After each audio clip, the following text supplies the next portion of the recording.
Cynthia Burton walks her dog Flounder several times a day. Thursday, they decided to take a different path home because of the hot pavement. That's when she heard a noise coming from a garbage bin behind a nearby church. I heard a cry, a loud cry, and then I kept hearing it.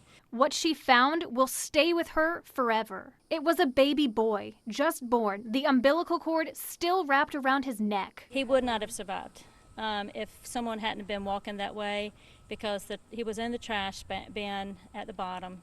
He was in a trash bag, and the ties were tight. I couldn't open them. I had to rip the trash liner apart. She ran to a nearby apartment complex, screaming for help. Luckily, a neighbor heard her and ran to assist. They cradled the baby boy. Burton calmly removed the cord and sang "Jesus Loves Me" to the tiny infant.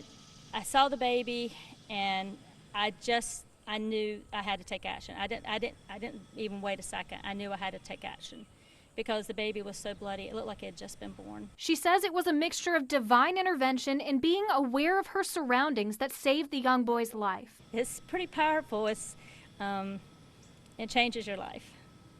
And I know God put me in that place at that time. Despite the trauma of the boy's first moments here on Earth, Burton hopes the child grows up knowing his life has worth. He's special.